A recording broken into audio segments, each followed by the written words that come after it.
આજે બનાવીશું કેરીનો તડકા છાયાનો છુંદો, જે ટેસ્ટમાં પણ એટલો જ સરસ બને છે. તો એક પરફેક્ટ માપ સાથે આપણે આ છુંદો બનાવીશું તો તમે આખું વરસ સરસ રીતે એને સ્ટોર પણ કરી શકો છો અને બગડશે પણ નહીં.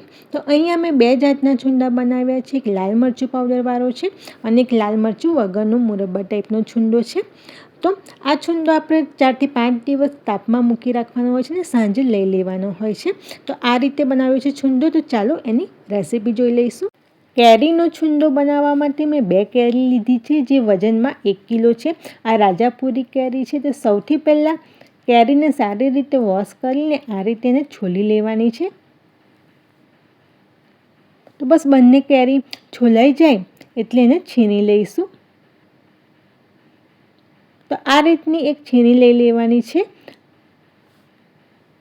છીણ સાઈઝમાં થોડું મોટું પડે એ રીતની છીણી લેવાની છે. તો બસ બંને કેરીને છીણી લઈશું. તમે જોઈ શકો છો કે સરસ આ રીતનું છીણ થઈ ગયું છે. તો હવે એને એક તપેલીમાં ટ્રાન્સફર કરી દઈશું. તો હવે અહીંયા મેં 1 કિલો કેરી લીધી હતી, તો એની સામે 1 કિલો ખાંડ ઉમેરવાની છે. જેટલી કેરી લીધી હોય એ માપથી જ ખાંડ ઉમેરવાની છે. તો આ મિક્સ કરી દેવાનું છે બધું. હવે એમાં સ્વાદ અનુસાર મીઠું મેં અહીંયા 1 ચમચી લઈ લીધું છે.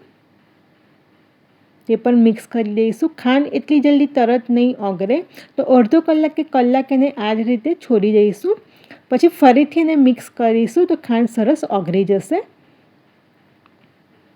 તો આ રીતે જો તમે ખાંડ સરસ ઓગળી ગઈ છે અને સરસ એની ચાસણી બની ગઈ છે. તો હવે આ રીતનું એક કોટનનું કપડું લઈ લેવાનું છે અને એને બાંધી દેવાનું છે અને જ્યાં તાપ આવતો હોય ત્યાં આપણે એને મૂકી દઈશું. તો છુંદાને મેં 5 દિવસ સુધી તાપમાં મૂકી રાખ્યો હતો. તો છુંદો હવે સરસ બનીને તૈયાર થઈ ગયો છે. એની ચાસણી પણ સરસ ઘટ થઈ ગઈ છે. તો હવે એમાં મસાલા કરી દઈએ. તો મેં અહીંયા 3 ઇલાયચી, લવિંગ અને તજ લઈ લીધા છે. એનો પાવડર કરીને લઈ લેવાનો છે, એ ઉમેરીશું. અને 1 ચમચી લાલ મરચું પાવડર ઉમેરવાનું છે. તો બધું જ મિક્સ કરી લઈશું અને ફરીથી એને 1-2 કલાક માટે તાપમાં મૂકી દેવાનો છે, જેથી મસાલા સરસ મિક્સ થઈ જાય. તો આ જ રીતે મેં બીજો પણ 1 કિલોનો છુંદો જે તાપમાં મૂક્યો હતો એ મરચાં વગરનો કરવાનો છે. તો એમાં મેં લવિંગ, તજ અને ઇલાયચી લઈ લીધા છે. એનો પાવડર કરી લીધો છે અને એ ઉમેર્યો છે.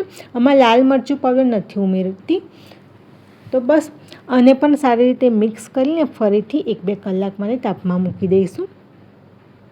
તો હું આ રીતે બંને રીતનો છુંદો બનાવું છું, એક લાલ મરચું પાવડરવાળો અને એક લાલ મરચું વગરનો. તમને પણ જે રીતનો ટેસ્ટ પસંદ હોય એ રીતનો તમે છુંદો બનાવી શકો છો. 2 કલાક તાપમાં મૂક્યા પછી જોઈ લીધો છુંદો ખૂબ જ સરસ બનીને તૈયાર થઈ ગયો. તમે જોઈ શકો છો કે છુંદો ખૂબ જ સરસ રસાદાર બન્યો છે. તો હવે એને એક કાચની બરણીમાં ભરી લેવાનો છે.